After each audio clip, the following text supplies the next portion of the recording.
Hello, hello. Let me know if you can hear me okay, see me okay. We'll get started in a few minutes. Hello, hello.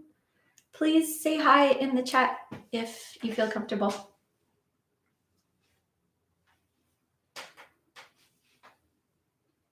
Hello. We'll get started soon. Feel free to share the link to this live stream on your social media so more people can join us.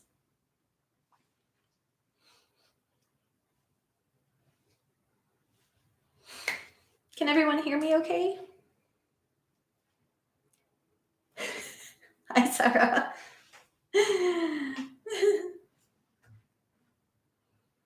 Hello. Hello.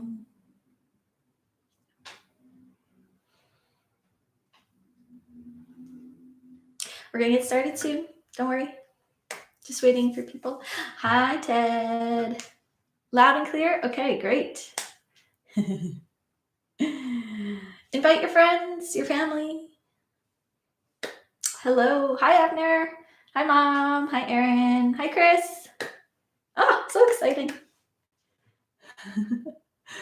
We'll get started in just a few minutes. We'll give people a chance to settle in. I'm so excited. Hi, Sophie. Oh, so excited. How's everyone doing today? It's so sunny in Montreal, but I'm still kind of cold. Still a little cold.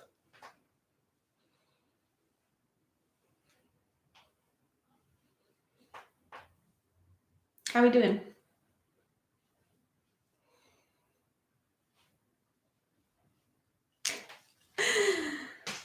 Good? Good, Sophie. Is the video okay? Quality's stable? I can never tell from my end, so just let me know. Don't hesitate if I'm all glitched out or something. I'm good, Sophie. Thank you.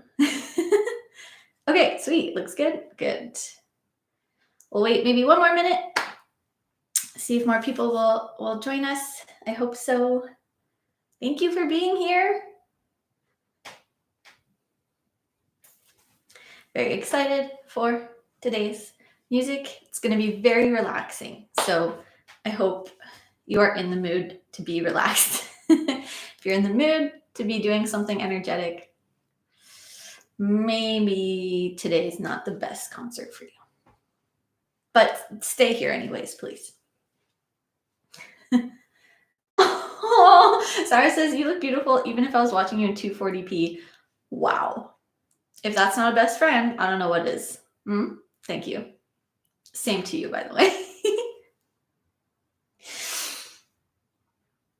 All right. One more minute, then we will begin.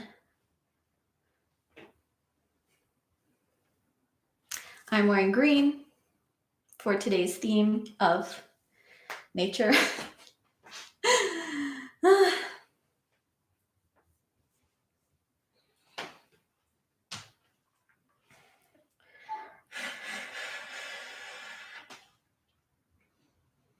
I'm so excited. All right. I think we're going to get started.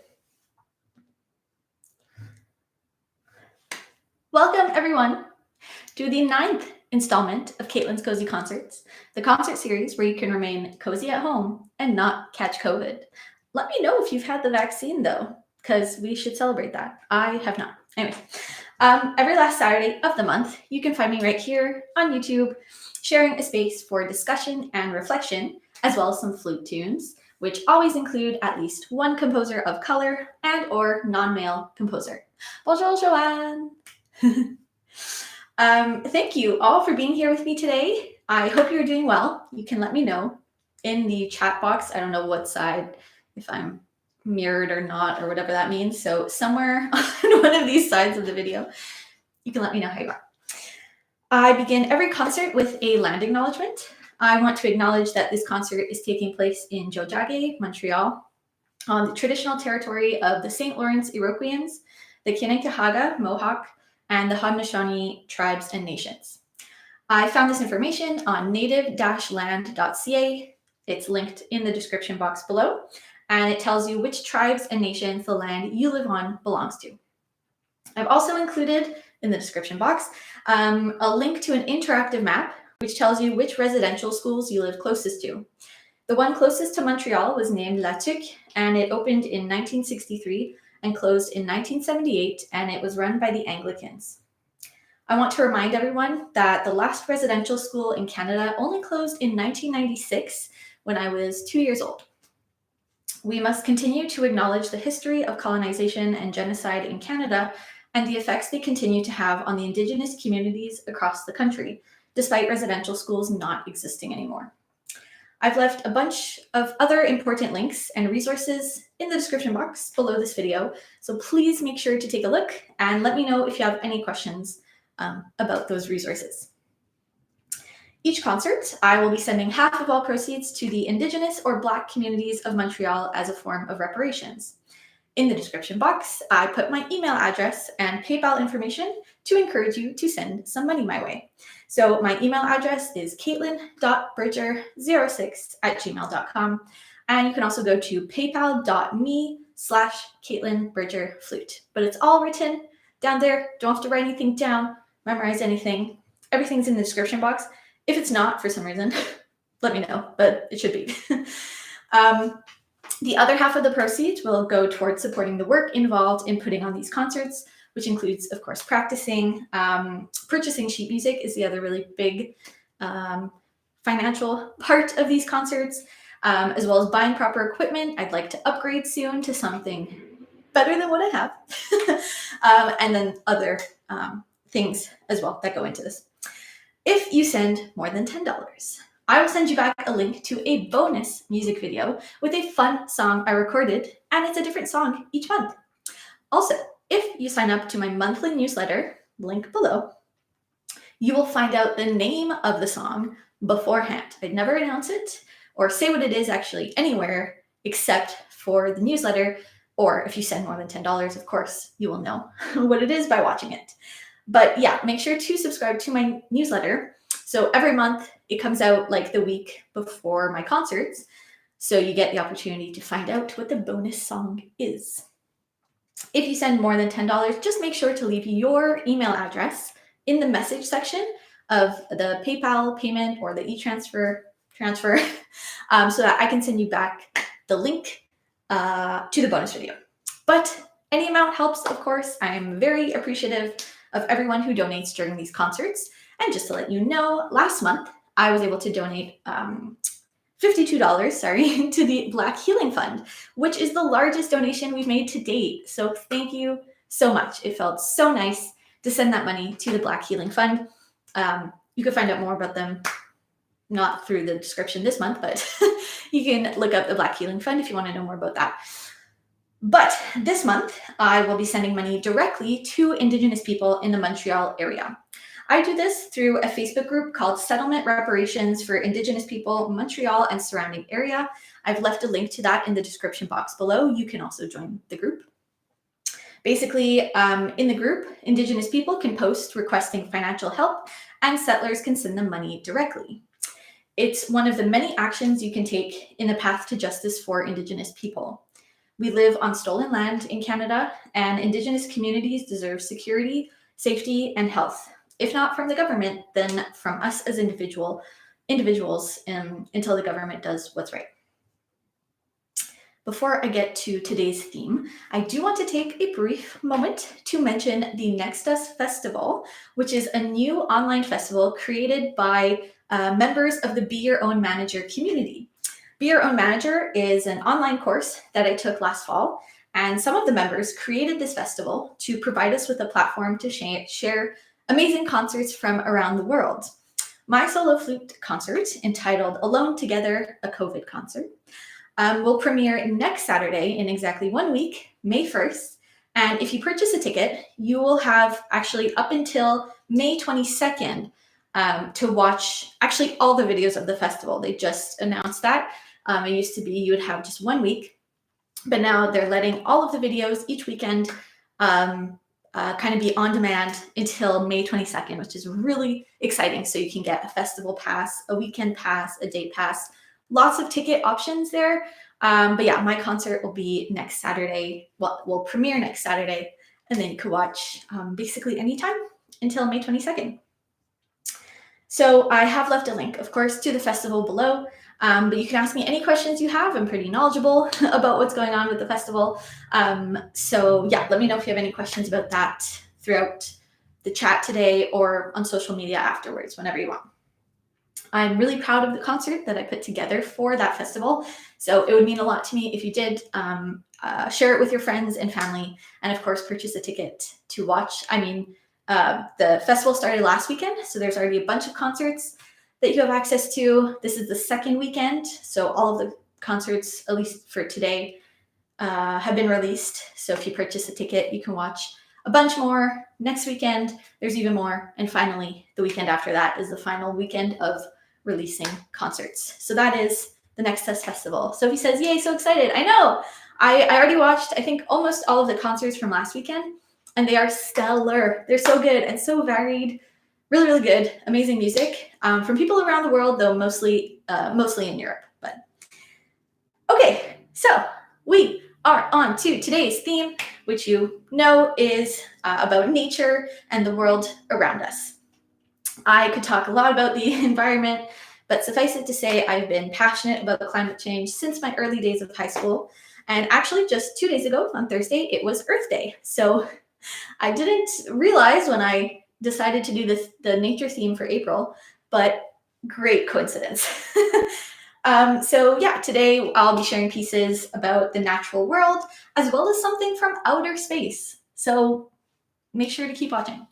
Of course, just so you know type of thing, climate change is caused by large corporations polluting the earth and not being held accountable. But it is, obviously still valid to do everything we can as individuals to protect our planet. Yes, space.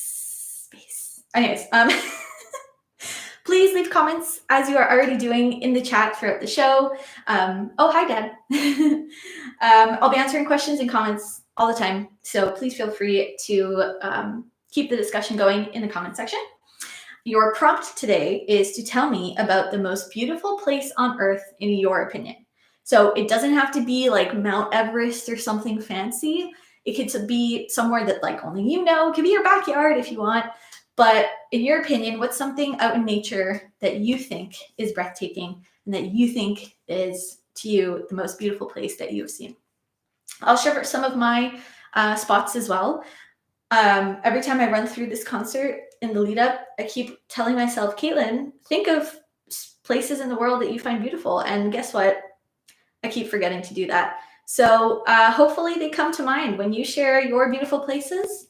I will try. I know I could think of one place right now. And then after that, I was ill prepared. I'm very sorry. But yes, tell me, what is one of the most beautiful places in the world, in your opinion? All right. So first up on today's program, not very surprising, it is another Telemann fantasy. If this is your first Cozy concert, though, you may not know that each concert, I took it upon myself as a little project to play one of the 12 solo flute fantasies by Telemann, who was a white German composer in the 1700s. Today, we are on to number 9, which is in E major. There are technically 4 movements to this one, but as I'll talk about in just a second, the third movement is kind of like a little in-between movement. So the first movement is nice and slow, and it kind of makes me think of the feelings of nostalgia or reminiscing about something in the past. The second movement is fast and bouncy and very dance-like, very fun. Then we have the third movement, like I just said. It's more of a transition type of thing. It's very short, but very slow. And then I dive right into the fourth movement, what I meant to say about the third movement is that it is kind of like a recitative in an opera, if that means anything to some of you. Then we have the fourth movement, which is also just very fast and exciting and fun. As some of you know, I rarely have stories or specific images when I play Telemann fantasies.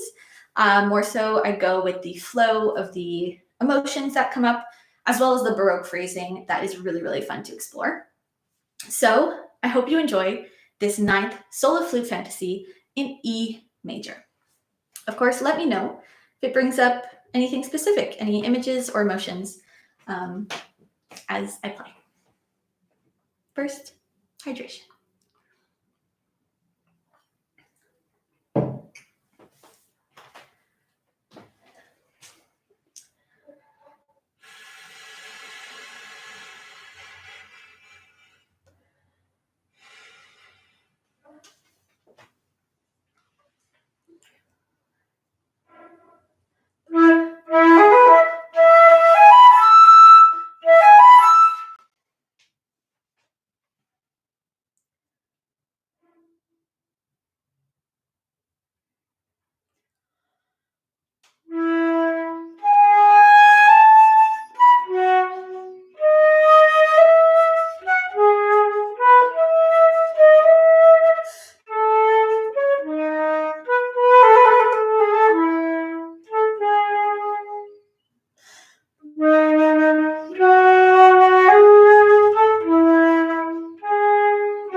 there you have it.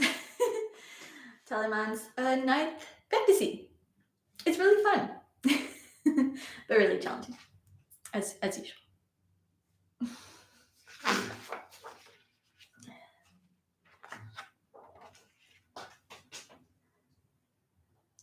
Sophie says, amazing playing, thank you.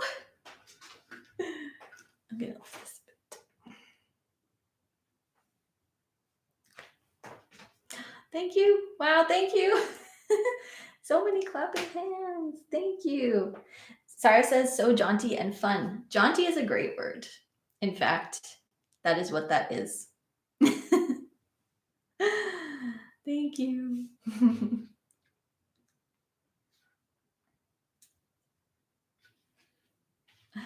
All right. So the first piece that's part of today's nature's theme is called Woodland Reverie, and it's for solo flute. It was composed in 2011 by Daniel Dorff, who is a white American man. He composes for solo instruments as well as chamber ensembles and orchestra, and his flute concertino is becoming fairly mainstream nowadays, so I'm excited to learn it one day. Joanne says, happy melody. Yes, very happy. So here is the composer's note for Woodland Reverie. Composed for flutist Cindy Ann Braz, who premiered the work at the National Flute Association in 2011, the atmospheric Woodland Reverie is rustic and dreamlike, as the title suggests. Flutists will enjoy its free, expressive lyricism and cantabile poetic opportunities. I definitely picture myself in the woods while playing this piece, just wandering aimlessly and taking in the nature around me. It really is like a daydream. Yes, it's like a daydream with little, animal sounds here and there. And it really feels like an ode to nature and the beauty we find around the world. As always, I would love to know what you think of this piece while you're listening to it. So this is Woodland Reverie by Daniel Dorff.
So that was Woodland Reverie by Daniel Dorff.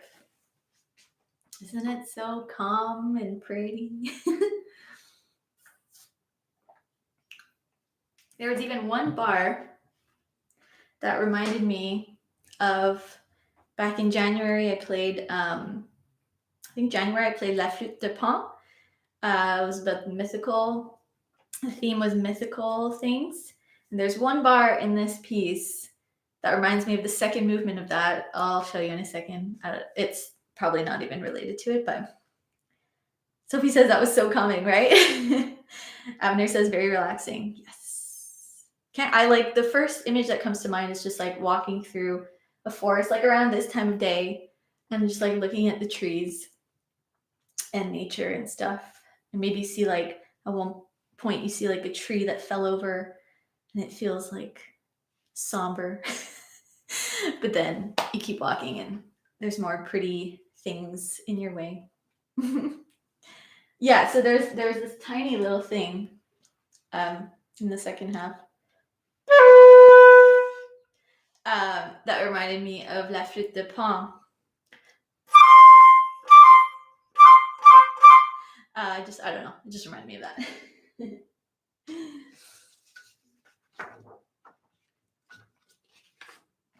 How is everyone doing? How's everyone doing?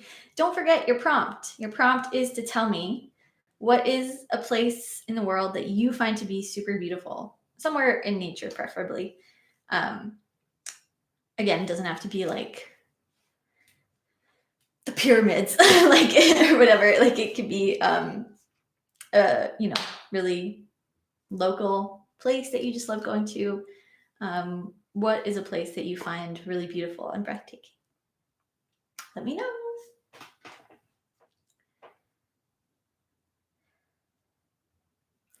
Can everyone still hear and see me okay? I just want to make sure because I have unfortunately, no idea as I'm streaming. It always just looks fine to me. So just let me know if it looks okay. And just a friendly reminder, of course, if you feel so inclined, you can send some funds my way through e-transfer or PayPal. Chris says, sound and video is great. Perfect. Sophie says, all good. Perfect. Thank you very much. So I have my e-transfer and PayPal information in the description box below if you would like to send a tip my way. And half of all the funds I receive will be sent to Indigenous people in the Montreal area directly. I send e-transfers to individual people. If you send more than $10, you will receive a very nice bonus music video that I recorded.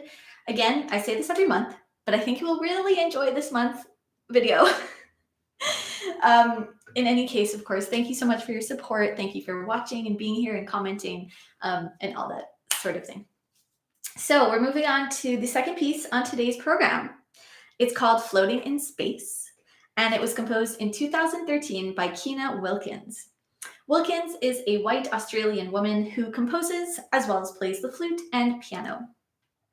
Joanne says, a nice walk somewhere calm. Yes. Yes.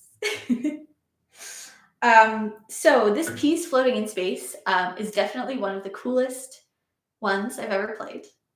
It's written for solo flute. However, there is a track that goes with it, and it's not an actual instrument. It's not even a human at all. So here is what the piece and soundtrack are all about, according to the composer herself. Floating in Space contemplates infinite space and time. Meditative and expansive, the work is for solo flute and nebulae soundtrack. The soundtrack was obtained by astronomer Paul Francis, using a spectrograph to gain audible sounds from electromagnetic waves from various nebulae. These sounds produce clear pitches closely linked to the harmonic series, in this case centering around F and C. How cool is that? I looked up what a nebula is because I don't actually know that much about outer space. But basically it is, quote, an enormous cloud of dust and gas occupying the space between stars and acting as a nursery for new stars, end quote. The description sounds really ugly, but if you just Google the word nebula, you will see some really beautiful images. Okay, so do yourself a favor and definitely look up the word nebula. So I don't want to give away kind of any more of the piece than I just did. So this is definitely one where you just sit back, relax. You could close your eyes if you want, and picture yourself floating in space with beautiful nebulae around you. I am making use, of course, with my handy dandy pink Bluetooth speaker. So give me a quick little minute.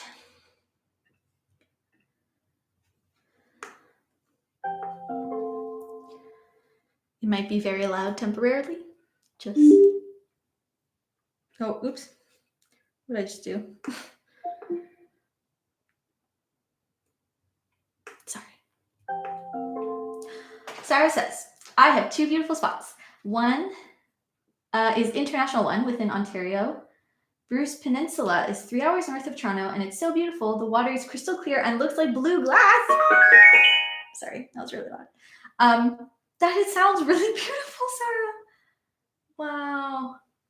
Bruce, 3 hours north of Toronto. I'd love to go there. Oh my God. Where's your second spot? So I'll tell you one of my spots as I keep setting up here. One of my spots.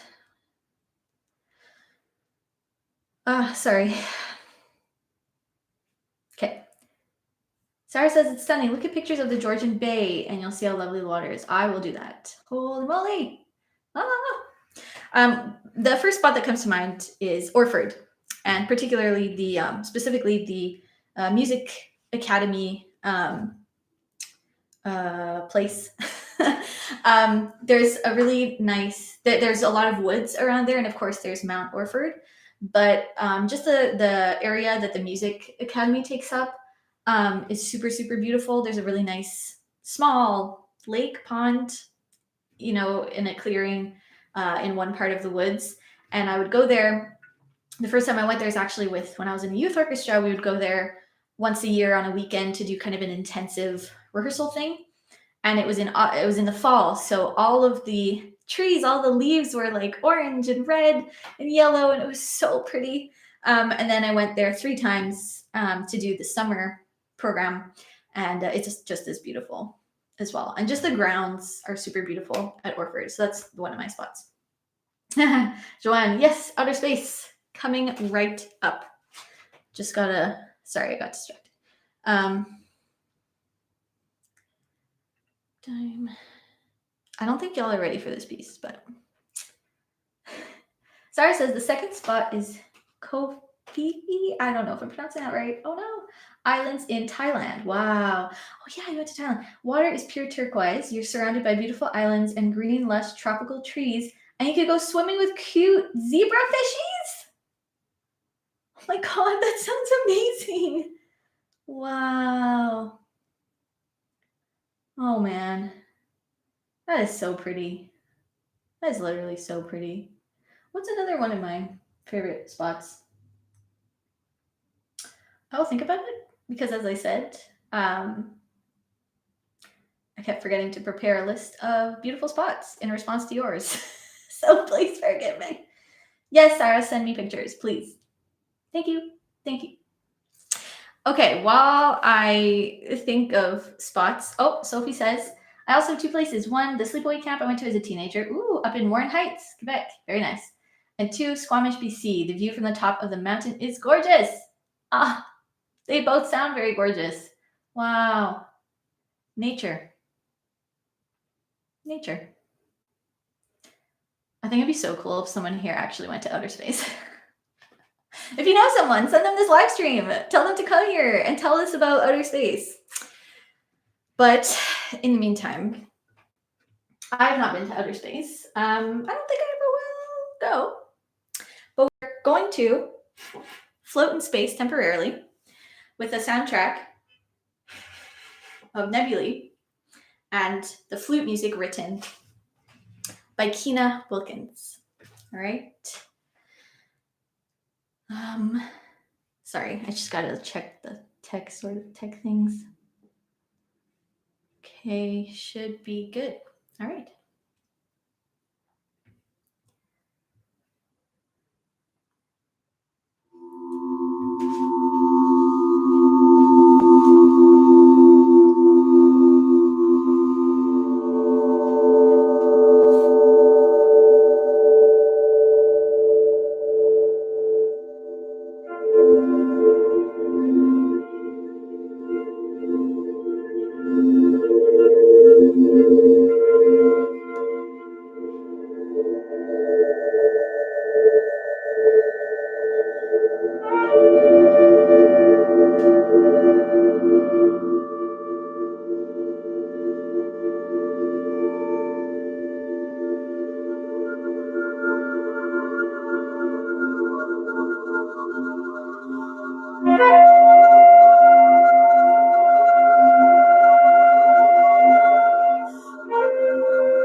That's so cool.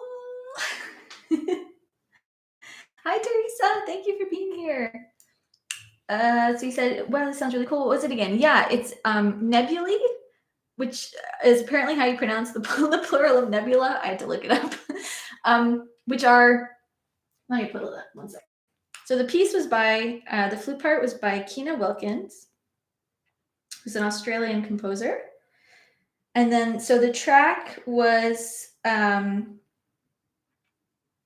sorry, it was obtained by astronomer Paul Francis using a spectrograph to gain audible sounds from electromagnetic waves from various nebulae. And a nebulae is a, this definition is so funny, enormous cloud of dust and gas occupying the space between stars and acting as a nursery for new stars. So that's what that soundtrack was. So it literally comes from space. Like, I just played with space. I think that's pretty cool. You can actually just purchase the track like from her website. I had purchased it alone, like apart from the flute music. But anyways, oh, the comments. Joanne says, wow, love it, amazing. Thank you, merci. Sophie says, this is awesome. The low dynamic notes sound wonderful, very controlled. Thank you. That is a huge compliment. Thank you, Sophie. Sarah says, this is so cool. Sure is. Was this backwards the whole time? I don't know. Sarah says, it reminds me of the music that would play in like sci-fi movies from the 50s and 60s. Yes, totally. I didn't even think of that. Ted says, wow, that was absolutely incredible. Thank you. Erin says, very cool piece. Thank you. Teresa, yeah, isn't that super cool? Hi, Elizabeth. Thank you for being here. Hi. Oh, I'm so happy you're here. Abner says, very cool. Thank you. Lauren, hi.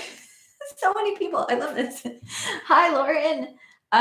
One sec. Let me get rid of that thing. I'm so glad you're here. Danny, hi. Ethereal. Chris Hadfield would love it. Yes, right? Yeah. I thought it was so cool. I'm so happy I came across this piece. And what's interesting is that so at the beginning, the composer tells you to just wait like 15 seconds before starting. And she gives like a tempo marking to kind of keep you on track, a metronome marking. But like there's some really long notes and there's some rubato and a lot of individual choices you can kind of make. So what's really cool about this is that each time you play it, it might be a bit different because like every second is different in the track. So, you know, you might one time, this is the version I played today, but if I play it tomorrow, I might play a certain note at a different second of the track. And it would just create a whole other version. So that's what I think is really fun with pieces like this as well. Thank you so much, everyone, for being here. I'm like so happy. Here, the prompt in the chat today is to tell me what is a place in the world, in nature, that you find to be breathtakingly beautiful. It doesn't have to be somewhere fancy, it doesn't have to be like Mount Everest, but just to you personally, what's a place that you love out in nature that you find really beautiful?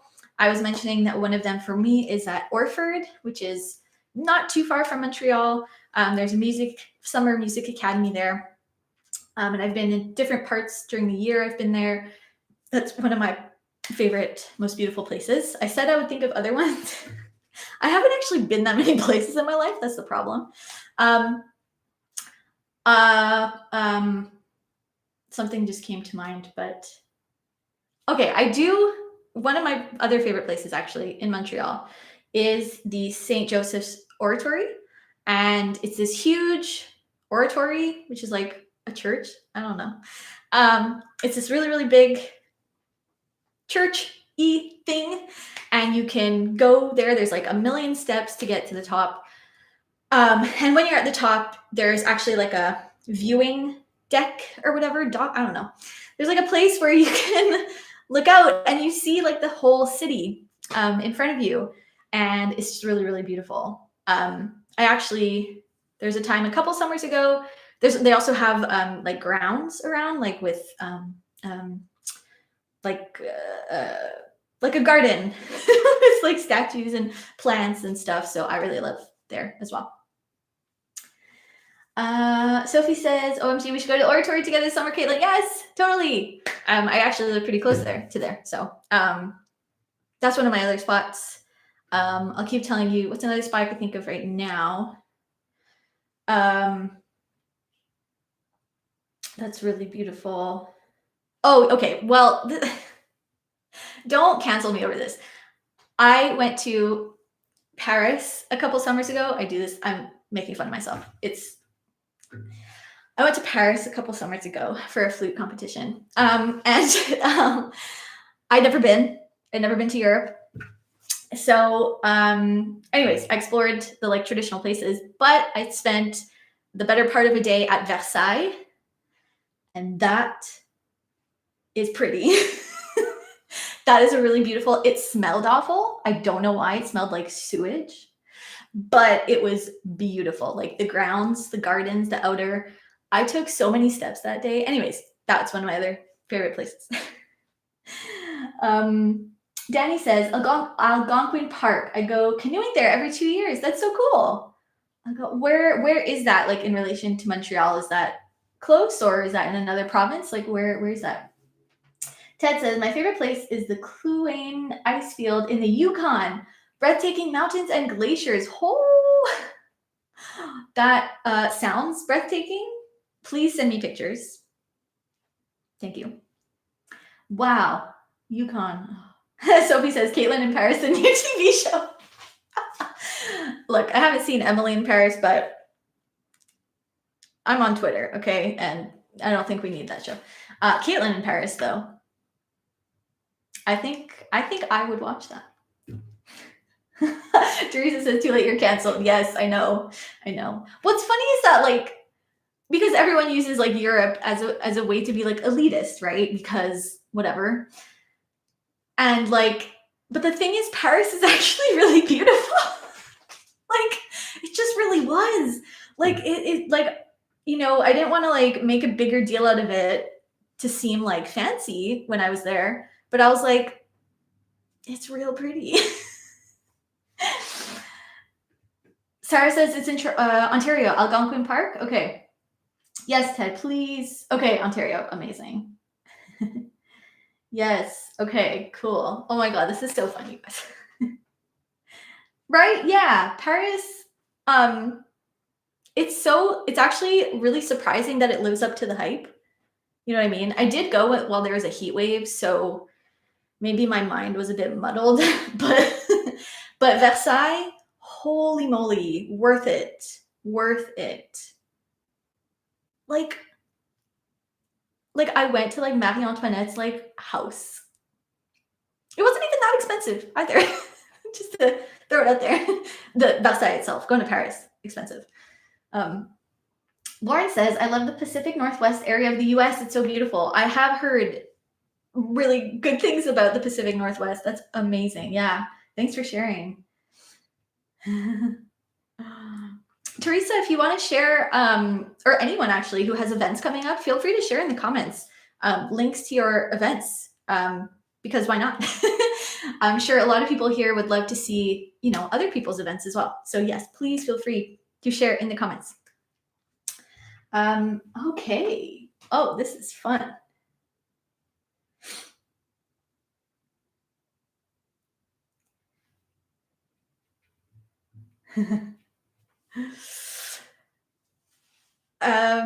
So we're going to move on to the next piece on the program.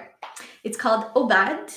I don't know if it's supposed to be pronounced in French, but I'm going to pronounce it that way. Obad, for solo flute. Teresa says, I have a recital coming up this Wednesday evening. Definitely, if you'd like, share the link in the comments so we can attend. I think I'm going to be able to attend the beginning, but if I remember the time correctly, I have to teach at 7. But I will watch the whole thing when I can, for sure. So we are on to the piece called Obad. It was composed in 1987, and it's by Libby Larsen, who is a white American woman. She has had a really prominent and successful career as a composer, and I'm excited to explore some more of her works in the future. I'll read to you Larsen's composer's note explaining what this piece is about. Obad is a word drawn from several sources. Oba, dawn, alborada, Spanish, albus, white. The word means morning music as opposed to the serenade or evening music. It is a song or a poem to greet the dawn and usually denotes music of a quiet, idyllic nature. It is also seen as a morning love song or poem of parting lovers at dawn. In the 17th century, noblemen held gatherings, feasts in the morning for which obad were composed. They were played in the open air just as the sun began to break the horizon. So that is what this piece is about. I think it's really, really cool and creative. And apart from the details in the composer's note, what I picture is myself sitting in the porch of a cottage in the countryside during the spring and watching the sunrise. There may be animals making little noises here and there, but mostly I think this piece is a sonic painting of the dawn and the emotions that we feel as we watch it. I would love to know what this makes you guys think of, and what kind of images or stories even come to mind when you listen to this. So this is Obad for solo flute by Libby Larsen. Just gonna do a little hydration. Okay.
That was Obad for solo flute by Libby Larsen. I'm so curious, like, what kind of like image might have come to mind while you were listening, because there's so many different parts to this piece, different sections and different moods. But yeah, meant to represent the dawn, which I think is really, really interesting.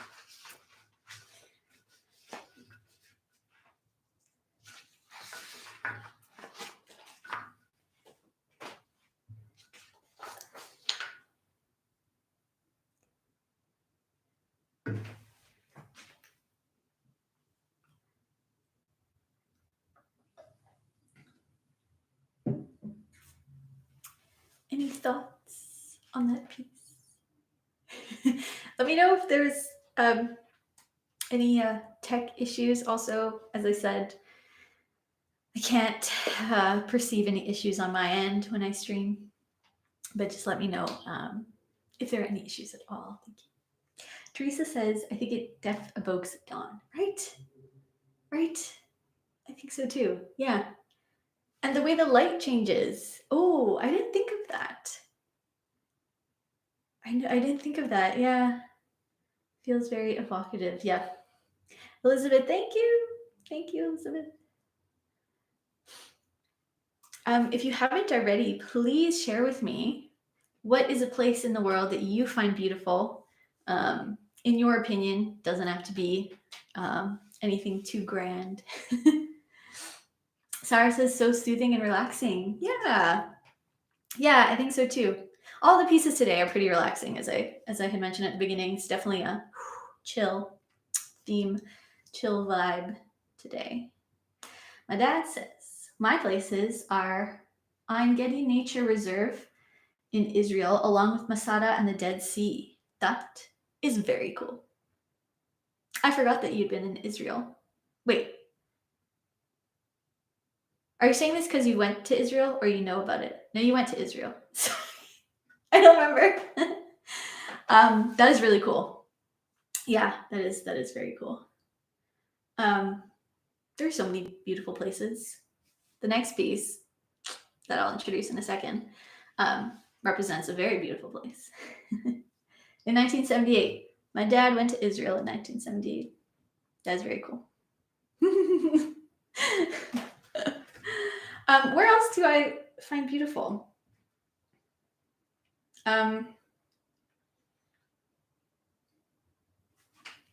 Chris says, my place is southern region of the Czech Republic. Ooh, that is so cool. That is so cool. What kind of place is it? Like, is it like a kind of very mountainous thing? Or are there like a lot of like lakes or something? Like, what kind of vibe is it?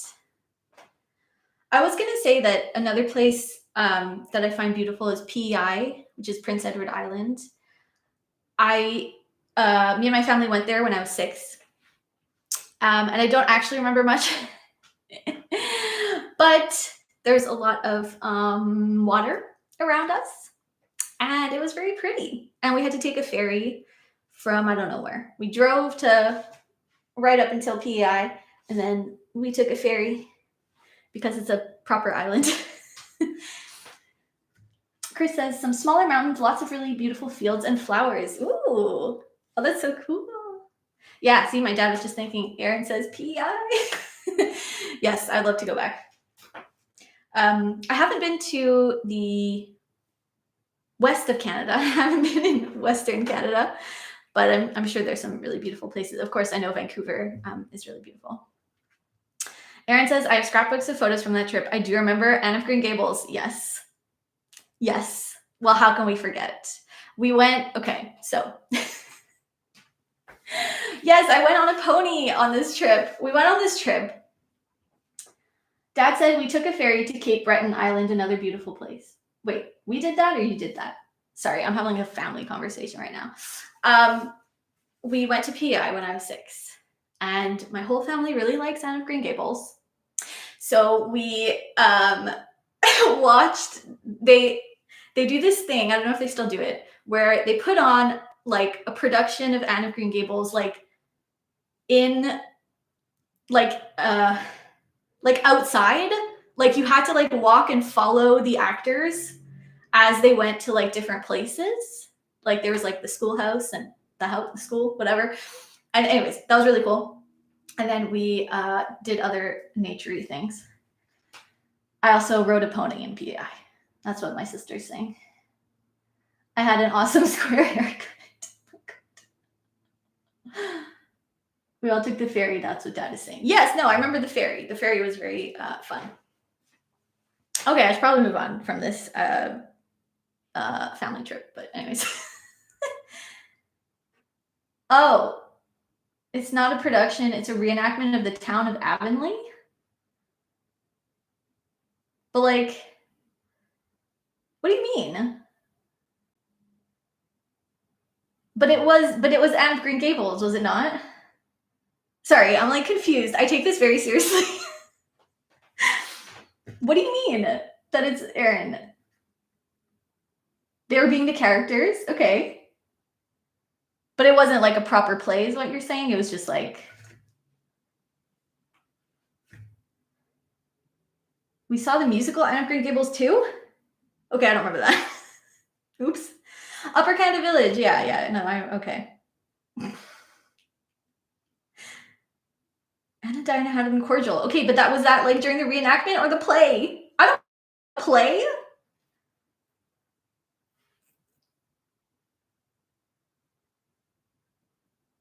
Okay, sorry, everyone. This is some very white Canadian stuff that we're talking about. Yeah. It's just not a production, is what you're saying. Yeah, we were watching their lives. Yeah. That's what I meant. That's what I meant. That's what I meant. Sorry, we take Anne of Green Gables very seriously. Okay, I think we're gonna move on.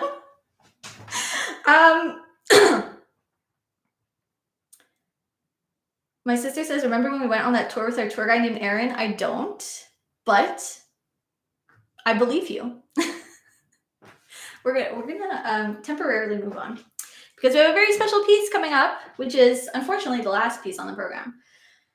And I know you're all waiting for this beautiful piece. In case you didn't know, it's a beautiful piece. But before I present this piece, I just wanted to remind you that I am, oh my God, the chat. Okay, 1 second.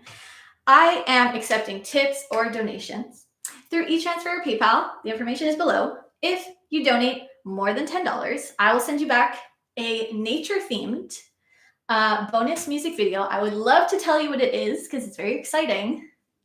But if you subscribe to my newsletter, also in the description box, you would have had access this past Monday to the name of the song. But if you subscribe now, you'll have access to next month's little secret. I don't know what it is yet. But anyways, I'm sure it'll be great. So yeah, if you send more than $10, you will get a bonus music video through YouTube. Well, a YouTube video. Anyways. So yes, thank you. Half of all donations I get, half of all the money I get today will be sent to some individuals, some Indigenous individuals in the Montreal area as a form of reparations. So in case that motivates you to send some money my way. But of course, thank you so much for being here. I'm having so much fun. Okay. My dad says, no, PRI very seriously, Somewhere in the World. Yes, we saw a play or musical called Somewhere in the World. Of course, I remember that. Sarah says, how could 6-year-old Caitlin not remember all of these details? I know. Erin says, Avonlea was similar to that. She took us on a tour of PI or Parliament and people were pretending to be people from the olden days. I do remember that. I do remember that. Somewhere in the World. Yeah, I feel like I don't know that I would do that kind of trip again. I would love to go back to PEI as just like my own vacation. Anyways, we are going to now officially move on to the last piece on today's program. And it comes from a collection of pieces called Souvenir des Alpes, or Memory of the Alps. And it was composed by Theobald Boehm. Boehm was a white German man who lived during the 1800s. He is best known for being the inventor of the modern Western flute, which is this. I won't go into details about that. You don't need the details. But he did write a lot of pieces and method books for flutists, so that we could kind of become a bit more virtuosic as instrumentalists, because now with this new modern flute, it was much easier to be virtuosic in new modern ways. I cannot find when this specific piece was composed, but it definitely fits in with the Romantic period of classical music for which Boehm was alive. Sarah says, no, wait, please, let's continue going down memory lane. I'm having such a good time. We will. I promise we will. There's a segment at the end called Chats with Kat, even though that it's Don't Call Me Kat, but Chats with Kat / Caitlin, we will continue going down memory lane, I promise. Today, I will be playing the first piece in this collection, and the title is just Andante Cantabile. There's no specific title for the piece. It's just the collection that is called Memory of the Alps. So yeah, I came across this piece pretty much by accident last summer. Anyways, and I literally fell in love with it. I don't know, I just played it through. I just played the flute part, and something clicked and connected with me right away, and I just absolutely loved it, and I knew that I would want to play it on one of these concerts one day. It's just, to me, it's just really beautiful and comforting in the type of piece that it is. It is written for flute and piano, so I'm super grateful to be accompanied by my friend and the wonderful pianist Christopher Godreau, who you may remember from the 4th Cozy concert when we played the Mel Bonis flute sonata together. Chris is an extremely talented pianist and conductor, and I can't wait for you all to hear his playing in just a few moments, I promise. Chris says yay. Chris is in the comments. Welcome, Chris. Woo! So when I play this piece, as I was saying, it comes from a collection called Memory of the Alps. I definitely think of the grandeur of the Alps and just the overwhelming emotions that can come up when you witness something so perfect and beautiful in nature. It feels like a love letter in musical form from a human to the mountains. It honestly really makes me want to go to Switzerland and just sit in nature for days on end, because I've seen pictures and it just looks unreal. Like, it looks insane. It just looks so beautiful. And so when I play this piece, I definitely just picture myself staring at the Alps.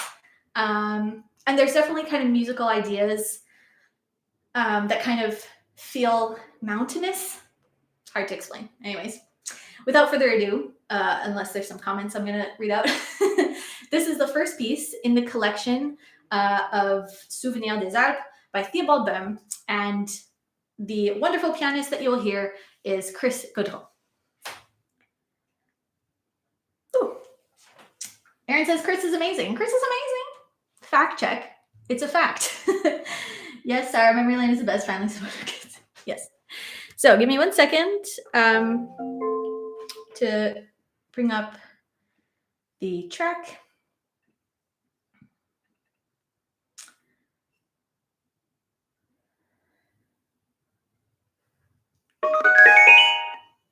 Okay. Yes. 1 second. 1 second. So this is the first piece in Souvenirs des Alpes by Theobald Boehm, and I'm joined by Chris Godreau.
Sorry. It's my favorite piece ever. Thank you. Sarah says, I love it. Thank you. Thank you, Chris. Thank you, Chris, so much for your beautiful playing and collaborating with me. Mom says, très beau, merci. Elizabeth says, beautiful. Thank you. I don't know. It's like a hidden gem or something. Like I'd never heard of this piece, never seen it programmed or anything before, like last summer. I still haven't really. There's like one video on YouTube of someone playing it. Chris says, beautiful. Thank you. Your playing is beautiful. Every time Chris has like sent me a piano part, I just play it. Like there's a day where I played this piece literally 3 times in a row. Like I just didn't want to stop playing it. Dad says, very nice. Thank you. Thank you. Yeah, I haven't actually looked at the other pieces in this collection. This one is just so beautiful that I was like, I don't even want to hear the other ones. But I will look at them, and I'm sure they're as interesting as this one. Maybe not as beautiful because this one is super beautiful. But it'd be cool to play through the whole collection. Yeah. Joanne says, great variety of styles today, Caitlin. Many thanks again. Merci, Joanne. Thank you so much. Thank you for being here.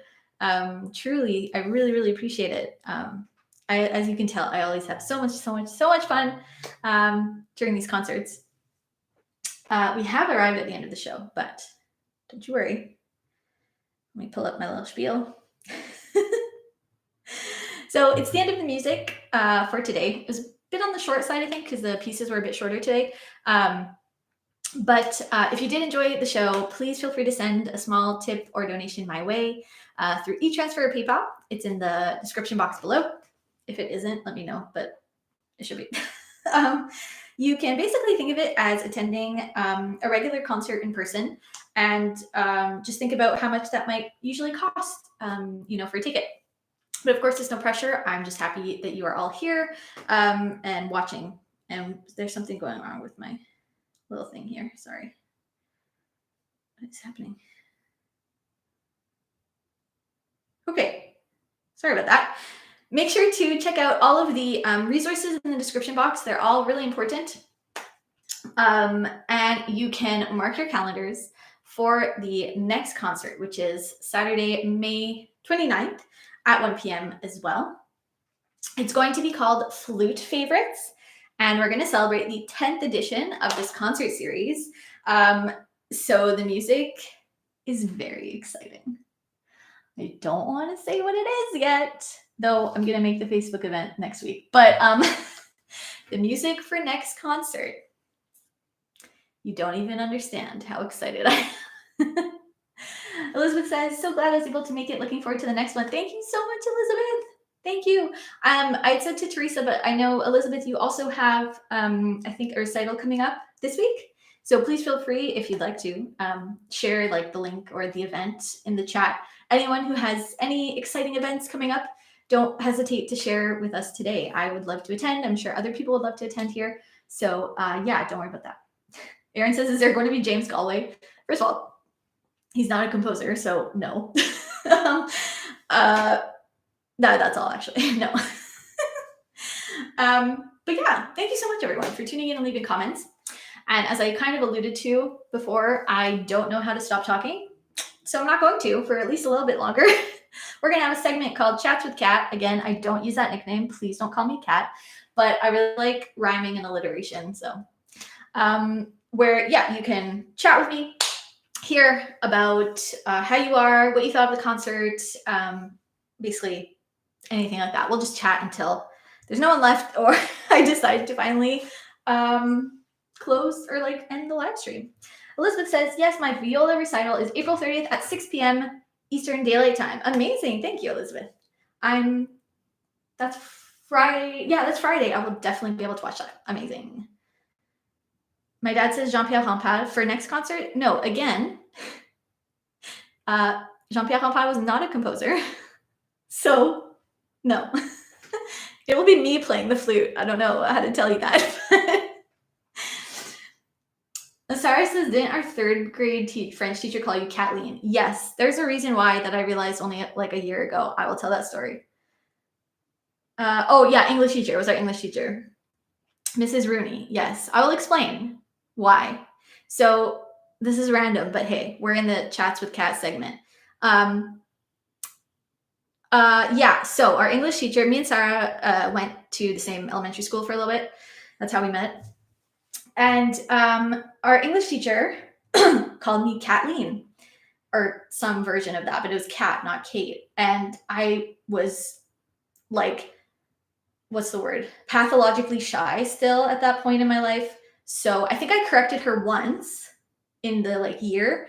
And then she was like, oh, I'm so sorry. But then she just kept calling me Kathleen. And I was like, I don't have it in me to keep correcting this woman. I didn't. So people made fun of me. It's okay. And my whole life I was just like, how could she mispronounce my name? She's an English teacher. Doesn't she know it's Caitlin? Like, what is going on? And then like a year or two ago, I know, yeah.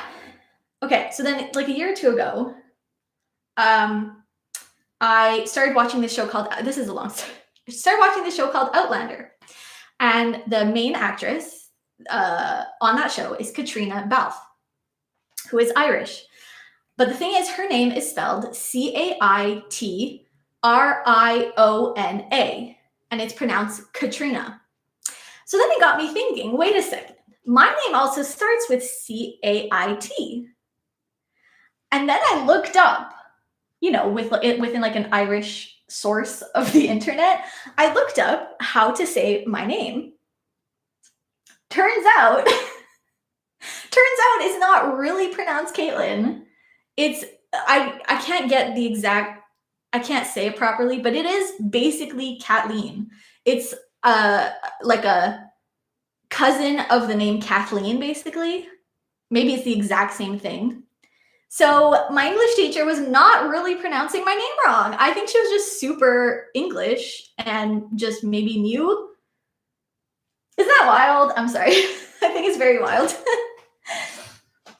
Chris says, my French Canadian grandparents can't say Caitlin. Yeah, right. Yes, your girlfriend's name. Yeah. They always say Kathleen. Yes. I correct them every time. It doesn't make a difference. Definitely. I really like my name. Okay. I'm happy with my name. But living in Quebec is rough because it's very hard. In French, there's none of these sounds of my name. There's no Kate or Lynn is like not bad, but this name is not easy to pronounce if you're Francophone.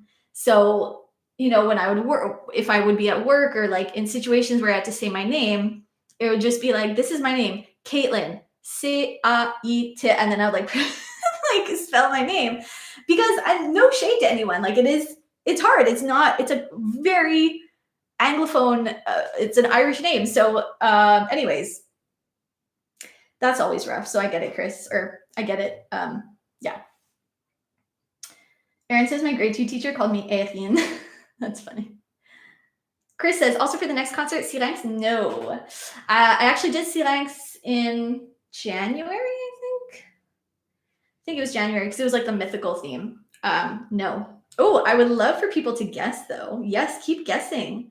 If you stay long enough, I will probably tell you what the program is. It's okay. It's okay, Chris. Well, obviously, we're going to next program have Telemann 10, which is cool because so the theme is flute favorites. It's kind of like classic flute pieces. And Telemann 10 is actually one of my favorite ones out of the whole set of fantasies. So that works out really well. And then I have 3 other pieces. Keeping in mind that I'll give a hint. One of them is a female composer, and it's a classic flute piece. My dad says the nature park at Capilano Suspension Bridge Park is a Canadian place. Yeah. Chaminade, indeed. Indeed, Chris, you guessed it. It's a sentimental piece for me. But yes, I will be playing Chaminade. Capilano Suspension Bridge is actually so cool. I've heard of it from my dad, but I don't actually know. Sorry, I'm going to put my flute away as we talk. Yeah, I don't know what that's like. That seems very pretty. As I said, I've never been to Western Canada. I'd love to. I think a couple of years ago, I was like, I saw that what company, like, what's the railway company? Via Canada or whatever, Via Rail. We're having like a special deal to like take a train throughout Canada. And I was like, that's so cool. That didn't happen. I didn't do that. I wanted to. But yeah. So you guessed one of the 3, well, I guess 4 pieces. So there's 2 other pieces on next month's program.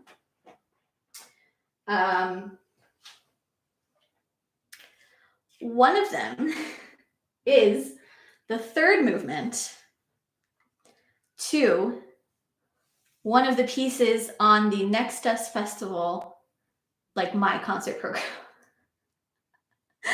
So you can go look up what that is. It's the 3rd movement of one of the pieces that I'm playing on next Saturday's program. That's what one of the pieces for next month's Cozy concert. Erin says, love Chaminade. Yes, me too. The train thing also costs like $1,800, really? Well, I didn't even know that. So it makes sense that I did not go.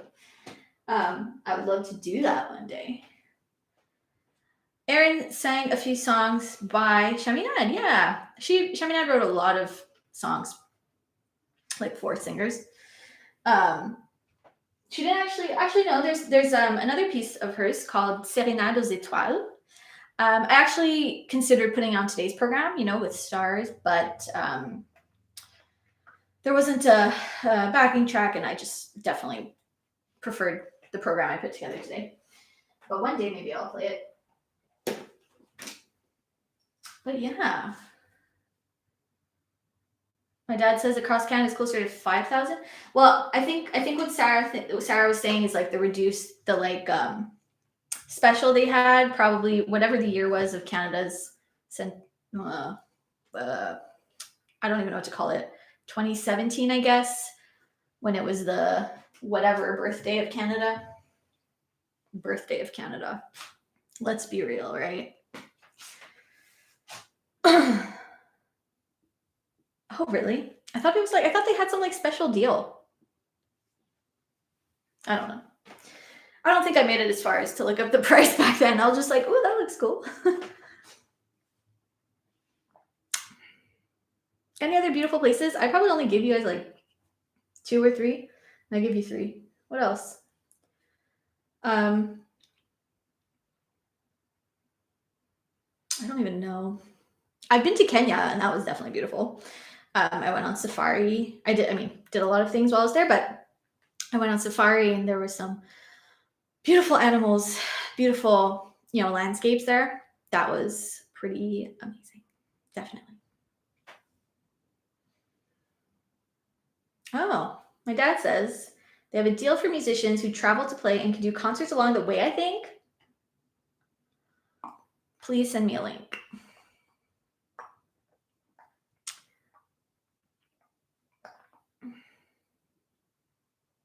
Yes. How's everyone doing? I can't stop these live streams. They're so much fun. Obviously, if you gotta go, please go. I want to say again, thank you, Chris. I feel like I didn't say enough thank yous for the last piece on today's program. Really means a lot to me, and I just really love that piece. So I hope everyone says thank you, Chris, for that. Okay, no, I did not get intercepted by rebels in Kenya, Dad. That is not what happened. That's not what happened. Yes. Sarah says, I remember I came to the airport to drop you off to Kenya. Yes. Full disclosure, I did write last summer a blog post. Actually, in case you didn't know, I have a blog called The Fluty Feminist. I haven't written in it since last August, but I did write a blog post about why my trip to Kenya was problematic. So just a disclaimer, I acknowledge everything that I wrote in there. You can go read that. But at the time, it was just a really special trip for me. Chris says, my pleasure. It was lots of fun. Such a beautiful piece, right? Oh my God. Yes. Yes. Yeah, I love that piece. Yes, but Kenya is a beautiful place.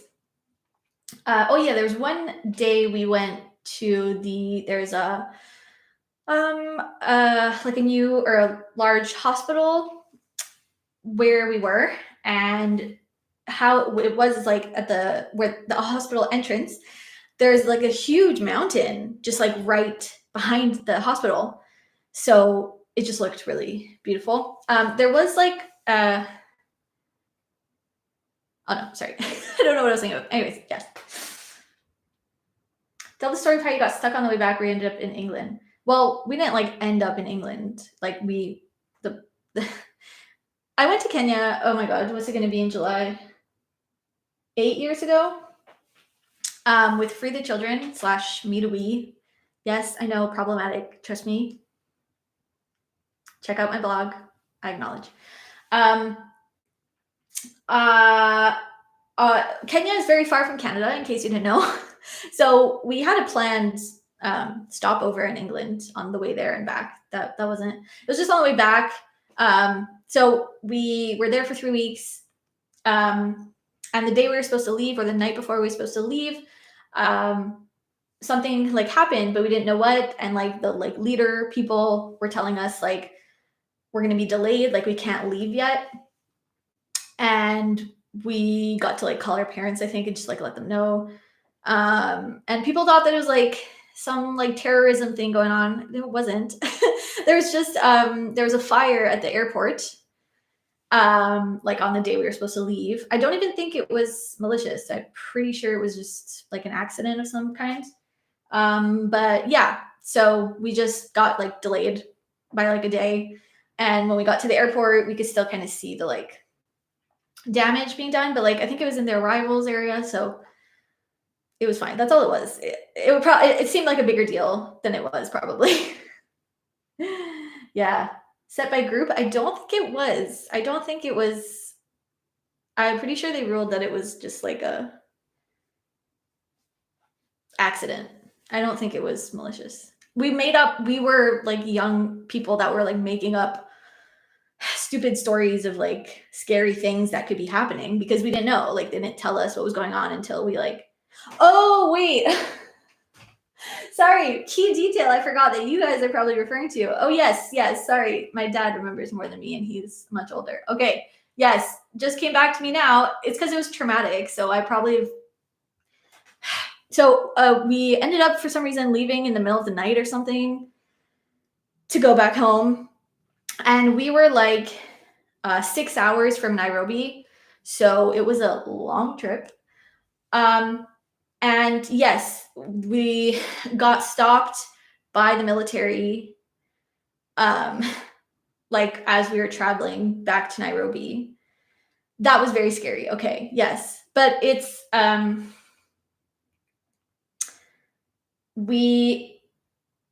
am I trying to say? They were just verifying who we were and what we were doing there and stuff like that. Nothing happened. Like nothing happened. It's just we were stopped for a while and we didn't know what was happening. And it was scary because they had these like massive guns and we didn't know what was going on. But there's no reason to like, I don't even know. Anyways. Yes, it was a little bit scary, but then we were on our merry way and it was fine. Yes. An electrical fire? Sure. Yes. At the airport, there was an electrical fire. That's what that was. Just looked it up. Yeah. We just didn't know what was going on. But like I was saying, you can go read my blog post as to why I just reflected a lot on that trip last year and ever since I went on it. But last year I finally kind of sat down and put my thoughts down about it and that sort of thing. Yeah, anyways, that was Kenya. It is a very beautiful place.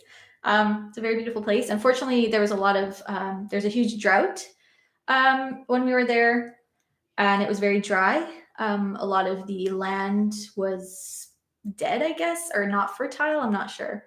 There was a lot of kind of dry land, which is really obviously not great in rural areas where you need the land to survive. So that was pretty sad. But in and of itself, Kenya is a really beautiful place. All of Africa is a beautiful place. There are many countries in Africa, in case you didn't know, and they're all unique and they're all beautiful.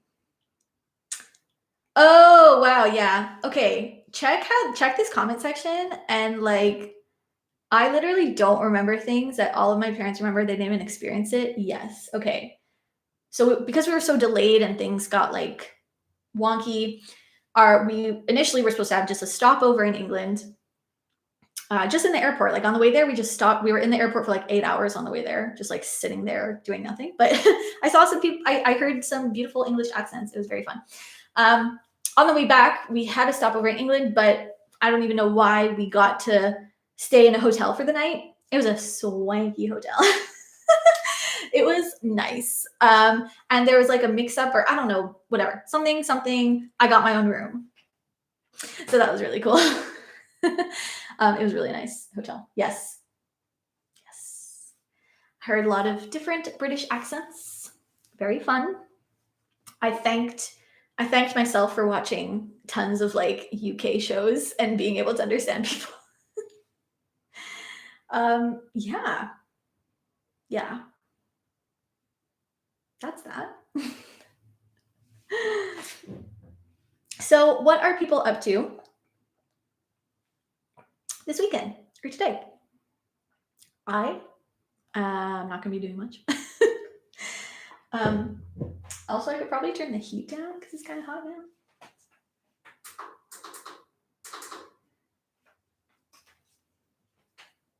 I also want to mention, I should have mentioned this literally at the beginning, but it's okay. When we talk about nature and climate change and that sort of thing, we have to remember that Indigenous people took care and take care of the earth, or took care of the earth in beautiful and proper ways before colonization happened. And Indigenous people around the world, right? There's not just Indigenous people in North America, there's Indigenous people everywhere, literally. But Indigenous people know how to take care of our earth. They were doing it. They keep doing it as much as they can. And we need to support them specifically. I'm sorry I didn't mention this at the beginning when there are more people here, but I'll just say that now. Climate change activism can't be done in a vacuum. We have to acknowledge the people who do take care of our earth properly and who have fought for it and who continue to fight for it. And that's Indigenous people and Black people as well, in fact. So just wanted to throw that out there. It's not all about like, don't use a plastic straw. Like, that's not the conversation we need to have really anymore. Anyways, I just want to say that.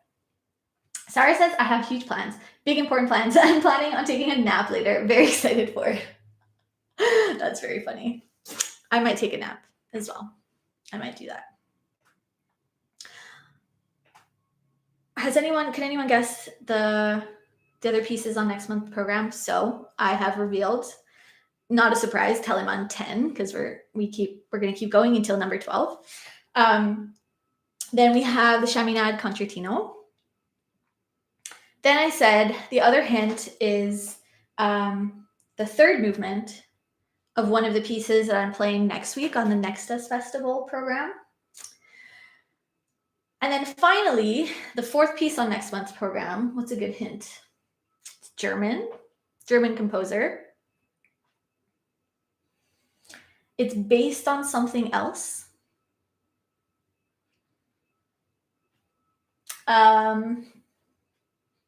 It has many movements. And it's for flute and piano, if that helps. I feel like everyone who's left, maybe here in the chat, might not be savvy on these pieces. But in case anyone's watching later, you're still watching at a later time, other than when it's live. If you're still watching at this point, you can comment under the video what you think the fourth piece on the program for next month is. German for flute and piano. It's based on something else, and it has many movements. Sarah's like, oh. No worries. If no one guesses, I mean, I'm probably going to make the event next week, just because I do some admin things after each concert to prepare for the next one. So I won't share the event yet, but if you see it, you can go and look, and the program will be there. I don't yet know what I'm going to do in the summer. Specifically, the order of the themes I've chosen. So in the summer, there's going to be one concert for movies and musicals. I was going to separate the two, but I'm going to have to find so many like backing tracks and sheet music and stuff, especially for musicals. And I want to kind of keep it simple. So we're going to combine movies and musicals in the summer.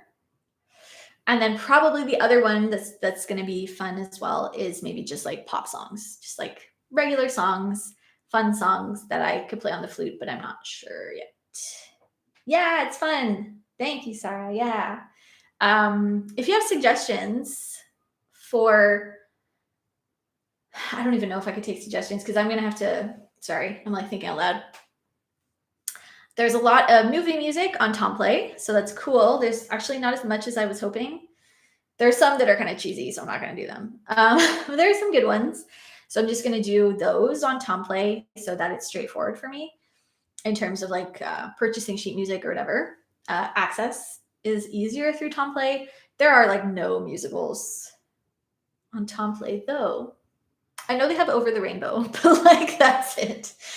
So for musicals, I don't really know how it works. I guess I'll have to do what singers do, which is find like karaoke tracks and then look up the sheet music. But I feel like it's going to be complicated because there's often different keys and stuff like that. So I'm going to have to see. My dad says I'm going to run. Have a great rest of the day. Okay, thanks, Dad. Bye. Thank you. I'm going to, sign off soon. But yeah. I just want the summer to be fun. I think I'm definitely not going to do all 3 months of the summer, specifically because so I only have 2 after May. I'm going to have the 11th Telemann fantasy and then the 12th Telemann fantasy. And then I'm going to need a break. I can't do this like forever. It's a lot of music, a lot of learning, a lot of playing, and among the other things that I do. So definitely taking a break. One of either June, July, or August. Probably either June or August, because I have some stuff going on in June. So maybe I'll take a break after the 10th edition. Or I might just go straight through to 12 and take a break in August. I'm not too sure. But I want to make the themes in the summer more mainstream, so not necessarily flute music. Obviously, arranged for flute, yes, but not written for flute music. So yeah, one of them for sure is going to be movies and musicals. And then the other one, I was saying maybe just like pop songs, just like fun songs. But I'm going to do a lot of digging this coming week to figure out those concerts and what I can do, because I still don't think I'll be able to like play with other humans. So yeah. Anyways, I think I'm going to let y'all go. Thank you for watching, especially if you're watching later. If this is not live and you decided to watch this whole live stream up until now, wow, thank you. But yes, just thank you in general for being here. If you have donated, I haven't checked my emails yet, but if you have, thank you so much. You still have time to donate. I usually will accept donations for like a week pertaining to the previous concert. So yeah, feel free to do that. Everything's in the description box. Check out the description box. Check it out. Or you can message me on social media. You can go to my website, email me, whatever you want to contact me is fine within what's available on the internet. So yeah, thank you so much. Next concert is May 29th. Same time. It's going to be on YouTube at the same time, 1 p.m. Montreal time, which is Eastern Daylight Time. And it's going to be about flute favorites, so some classic flute pieces to celebrate the 10th edition of the series. Thank you so much, everyone, and I hope you have a great rest of your day and your weekend. Bye!